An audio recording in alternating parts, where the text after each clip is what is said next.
പ്രിയപ്പെട്ട സഹോദരങ്ങളെ, ഇവിടെയുള്ള മുസ്ലിം സംഘടനകൾക്ക് ഒരുപാട് ദൗത്യങ്ങളുണ്ട്.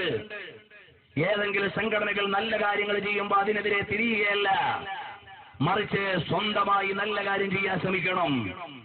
ബഹുമാനപ്പെട്ട ഖമറുൽ ഉലമാ കാന്തപുരം എ പി ഉസ്താദ് അവർകൾ, SYSന്റെ അനുശേദ്യരായ നേതാവ്, കാന്തപുരത്തെ തോൽപ്പിക്കുവാൻ ആരെങ്കിലും ശ്രമിക്കുന്നുണ്ടെങ്കിൽ അവർ ചെയ്യേണ്ട കാര്യം എന്താണ്?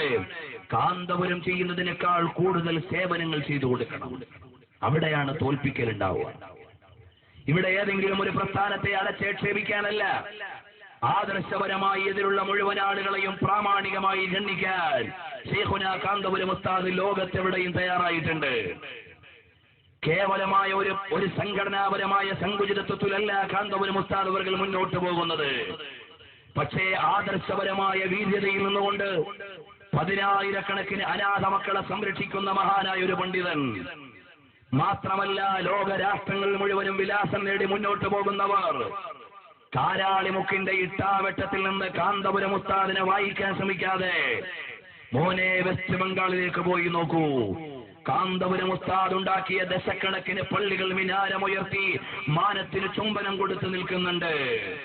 ബോംബെയിലേക്ക് പോയി നോക്കൂ, മീരാ റോഡിൽ ബഹുമാനപ്പെട്ട കാന്തപുരം ഉസ്താദിന്റെ അധ്യക്ഷതയിലുള്ള സ്ഥാപനം നടക്കുന്നുണ്ട്. അതുപോലെ തന്നെ ബാംഗ്ലൂരിലേക്ക് പോയി നോക്കൂ, 10ഓളം ഹോസ്റ്റലുകളിൽ നമ്മുടെ പ്രസ്ഥാനത്തിന്റെ നേതൃത്വത്തിൽ ദീനീയായ ശിക്ഷണത്തോടെ അവിടുത്തെ യൂണിവേഴ്സിറ്റികളിൽ പഠിക്കുകയും ഉന്നത കാര്യാലയങ്ങളിൽ ജോലി ചെയ്യുന്നവരുണ്ട്. കാരാളിമുക്കിന്റെ ഇട്ടാവട്ടത്തിൽ നിന്നും മതാധ്യക്ഷതയുടെ മേൽനോട്ടം അവകാശപ്പെടുന്നവർക്ക് ഇതിന്റെ കാമാമി ഏതെങ്കിലും ഒരു അക്ഷരം പറയാൻ അവരുടെ പ്രസ്ഥാനത്തിന്റെ നേതാക്കന്മാർക്ക് കഴിയോ? ബഹുമാനപ്പെട്ട ഖമറുൽ ഉലമാ കാന്തപുരം ഉസ്താദ് അവർകൾ അമേരിക്കയിലും ഈജിപ്തിലും സിറിയയിലും മൊറോക്കോയിലും അതുപോലെയുള്ള രാജ്യങ്ങളിലും ആഫ്രിക്കൻ, ഏഷ്യൻ, അറബ് രാജ്യങ്ങളിലെല്ലാം ഉസ്താദ് പോയി. എവിടെങ്കിലും പോയി ഒരു സിനിമാ നടിയുടെ കൂടെ പോയിരുന്നോ? ഇസ്ലാമിക സംസ്കാരത്തിനെതിരായ വൃത്തികെട്ട ഏതെങ്കിലും സംസ്കാരത്തിലേക്ക് പോയോ? പോയില്ല. ഞങ്ങൾക്ക് ഇസ്ലാമും വിഷയമല്ല, സുന്നത്ത് ജമാഅത്തും വിഷയമല്ല, ഞങ്ങൾക്ക് വേദി കിട്ടിയാൽ മതി എന്നും പറഞ്ഞ് നടക്കുന്ന ചില നേതാക്കന്മാരെ തലയിൽ വെച്ചിട്ട് ലോകോത്തര പ്രമുഖന്മാരായ നേതാക്കന്മാരെ മറച്ചു പിടിക്കാമെന്ന് ശ്രമിച്ചിട്ട് കാര്യമില്ല. ഇതെന്താണ് ഞാൻ പറയേണ്ടി വരുന്നത്? വളരെ സങ്കടമുണ്ട് പ്രിയപ്പെട്ടവരെ. ഞങ്ങളുടെ SYS, SSF അതുപോലെയുള്ള ഈ പ്രാസ്ഥാനിക കുടുംബം ഇവിടെ സമൂഹത്തിന്റെ നന്മയ്ക്ക് വേണ്ടിയല്ലാതെ എന്തിനു വേണ്ടിയാണ് ഇറങ്ങിയിട്ടുള്ളത്? ഞങ്ങൾക്ക് തീവ്രഭാവമുണ്ടെന്ന് പറയുന്നുണ്ടെങ്കിൽ അത് ആദർശത്തിലാണ്. അതിനെയും അയച്ചുവിടാൻ ഞങ്ങൾ തയ്യാറല്ല. മറിച്ച് അള്ളാഹുവിന്റെ ദീനിനെതിരെ എവിടെങ്കിലും ഒരു ശബ്ദം ഉയരുമ്പോ നബി സല്ലല്ലാഹു അലൈഹി വസല്ലം തങ്ങൾ മദീന മുനവ്വറയിൽ നിന്ന് പഠിപ്പിച്ചു തന്ന 20 റക്അത്ത് തറാവീഹിനെതിരെ പള്ളികളും പാടങ്ങളും പ്രസ്താവനകളും ലേഖനങ്ങളും വരുമ്പോ അതിനെ കൃത്യമായി പ്രമാണബദ്ധമായി സംസാരിക്കാൻ തയ്യാറായ പണ്ഡിതന്മാരാരാ? മാത്രമല്ല, ഖമറുൽ ഉലമാ കാന്തപുരം ഉസ്താദ് അവர்கள் ഇവിടെയുള്ള ഇസ്ലാമിക സംസ്കാരത്തെ സംരക്ഷിക്കുവാനാണ് ശ്രമിച്ചത്. ചില ആളുകൾ മദ്രസയിലെ മതപാഠ പുസ്തകങ്ങൾ പോലും മലയാളത്തിലേക്ക് മാറ്റിയിട്ട് കേവലം ഒരു സ്ഥാപനത്തിന്, കേരളത്തിന്റെ തെക്കൻ ജില്ലയിലുള്ള ഒരു സ്ഥാപനത്തിന്റെ ശിലാസ്ഥാപന ഏത് കൊല്ലം നടന്നു എന്ന ഒരു മദ്രസയിലുള്ള മലയാള ബുക്കിലെ അഭ്യാസത്തിൽ പഠിക്കേണ്ടത്. അതേ സമയത്ത് ഞങ്ങളുടെ ഉലമാക്കൾ അങ്ങനല്ല. 25ഓളം അറബി ഗ്രന്ഥങ്ങൾ ലോക ഇസ്ലാമിക സാഹിത്യത്തിന് സമ്മാനിച്ചു ഖമറുൽ ഉലമാ കാന്തപുരം ഉസ്താദ് അവറുകൾ. അതുപോലെ തന്നെ നെല്ലിക്കുത്ത് ഇസ്മായിൽ ഉസ്താദ് അവറുകൾ.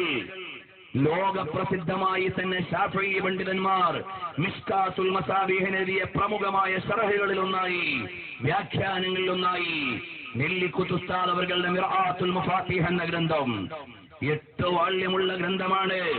ദർസുകളിൽ ഓടി പഠിക്കുന്ന മിസ്കാത്തുൽ മസാബിഹ് എന്ന ലോകപ്രസിദ്ധമായ ഹദീസ് ഗ്രന്ഥത്തിന്റെ വ്യാഖ്യാനമാണ്. നിങ്ങൾ യമനിലേക്ക് പോയി നോക്കൂ, അവിടുത്തെ ലൈബ്രറിയിൽ മിർആത്തുൽ മഫാത്തിഹ് കാണാം. അതുപോലെ ബഹുമാനപ്പെട്ട കോടമ്പുഴ ബാബു ഉസ്താദ് അവറുകൾ എഴുതിയ ഗ്രന്ഥങ്ങൾ പ്രസിദ്ധീകരിക്കുന്നത് കോഴിക്കോട് നിന്നോ കേരളത്തിൽ നിന്നോ മാത്രമല്ല, മറിച്ച് എവിടെ നിന്നാണെന്നറിയുമോ? ഈജിപ്തിലെ ദാറുൽ ബശായിർ ബഹുമാനപ്പെട്ട ഉസ്താദ് അവറുകളുടെ പുസ്തകം കിതാബുകൾ പ്രസിദ്ധീകരിച്ചിട്ടുണ്ട്. സയ്യിദുൽ ബശർ എന്ന ഗ്രന്ഥം. അതുപോലെ തന്നെ അബുൽ ബശർ എന്ന് പറയുന്ന ഗ്രന്ഥം യുഎഇയിലെ ഔഖാഫിന്റെ അംഗീകാരത്തോടെ അവിടെ പ്രസിദ്ധീകരിച്ചിട്ടുണ്ട്. ഇൻഷാ അല്ലാഹ് ലോകപ്രസിദ്ധ പ്രസാധകന്മാർ നമ്മുടെ ഉസ്താദുമാരുടെ രചനകൾ ഏറ്റെടുത്ത് പ്രസിദ്ധീകരിച്ചുകൊണ്ടിരിക്കുകയാണ്. അപ്പോഴും ഞങ്ങൾക്ക് ഇതൊന്നും അറിയണ്ട, നിങ്ങളുടെ പരിപാടി പറ്റില്ല എന്നേ ഉള്ളൂ എന്ന വിചാരം ജനങ്ങളുടെ മനസ്സിലുണ്ടെങ്കിൽ അവർക്കറിയാത്തത് കൊണ്ടാണ്. മാപ്പ് കൊടുക്കേണ്ടത് നമ്മുടെ ബാധ്യതയാണ്. പ്രിയപ്പെട്ട സഹോദരങ്ങളെ, നമ്മൾ മനസ്സിലാക്കണം, നാം നമ്മുടെ പണ്ഡിതന്മാര് ചെയ്യുന്ന സേവനങ്ങളെ കുറിച്ച് തിരിച്ചറിയണം.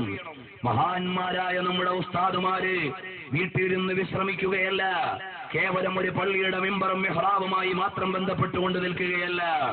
ലോക രാഷ്ട്രങ്ങളിലേക്ക് ഇസ്ലാമിക ഉന്നതിക്ക് വേണ്ടി കടന്നു ചെന്ന് ഈ സമുദായത്തെ എങ്ങനെയെങ്കിലും ഉന്നമനത്തിലേക്ക് കൊണ്ടുവരണമെന്ന് വിചാരിച്ച് പ്രായം മറന്ന് ആരോഗ്യം മറന്ന് ഓരോ നിമിഷവും ഒരു യുഗത്തിന്റെ പ്രവർത്തികൾ ചെയ്തുകൊണ്ട് മുന്നോട്ട് പോകുന്നവരാണ് മഹാന്മാരായ ഉസ്താദുമാർ.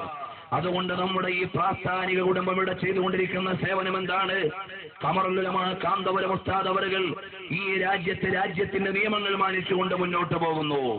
അതുപോലെ തന്നെ ഇസ്ലാമിന്റെ നിയമത്തിൽ ഒരു വിട്ടുവീഴ്ചയും ഇല്ലാതെ മുന്നോട്ട് പോകുന്നു. അത്രയും കൃത്യമായ ഒരു സമുദായത്തെ നയിച്ച് മാതൃകായോഗ്യമായി മുന്നോട്ട് പോകുമ്പോ ഈ പ്രസ്ഥാനത്തെ ദയവ് ചെയ്ത് പഠിക്കാൻ നിങ്ങൾ തയ്യാറാകണം. കാന്തപുരം ഉസ്താദിന്റെ മുന്നേറ്റം എവിടെയുണ്ടായി? ഒന്നുമില്ലെങ്കിൽ മനോരമ പത്രത്തിന്റെ വെബ്സൈറ്റ് നിങ്ങൾ പരിശോധിക്കണം. അതിൽ എഴുതിയിട്ടുണ്ട്, മതപണ്ഡിതന്മാർക്ക് പ്രൊഫഷണൽ സ്വഭാവം കൊണ്ടുവന്ന കേരളത്തിലെ പണ്ഡിതനാരാ? മനോരമക്കാരന്റെ കാഴ്ചപ്പാടിൽ സൈറ്റിൽ എഴുതിയിട്ടുണ്ട്, കാന്തപുരം ഉസ്താദ് അവറുകളാണ്.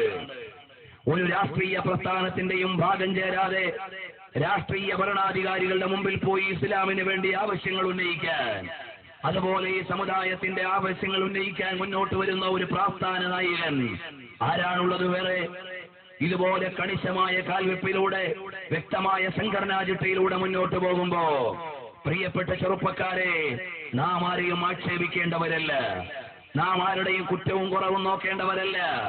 നമുക്ക് ചിലത് ഇവിടെ ചെയ്യാനുണ്ട്.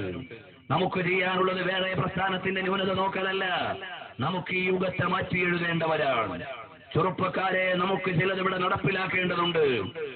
സത്യത്തിന് വേണ്ടി, ധർമ്മത്തിന് വേണ്ടി, നീതിക്ക് വേണ്ടി, അള്ളാഹുവിന്റെ വിശുദ്ധമായ ദീൻ ഇവിടെ നടപ്പിലാകാൻ വേണ്ടി, അതുപോലെ തന്നെ ഈ രാജ്യത്ത് സമാധാനം ഉണ്ടാകാൻ വേണ്ടി, സൗഹാർദ്ദത്തിൽ അധിഷ്ഠിതമായി മുന്നോട്ട് പോകുന്ന ഈ സമൂഹത്തെ ആ സൗഹാർദ്ദത്തിൽ അധിഷ്ഠിതമായി മുന്നോട്ട് പോകാനുള്ള മാനസിക വിചാരങ്ങൾ രൂപപ്പെടുത്താൻ വേണ്ടി ഒരുപാട് ദൗത്യങ്ങൾ നമുക്ക് നിർവഹിക്കേണ്ടതുണ്ട്. ഇസ്ലാം എന്ന പുറം ലോകത്ത് നിന്ന് ഒരുപാട് വെല്ലുവിളികൾ നേരിട്ടുകൊണ്ടിരിക്കുകയാണ്.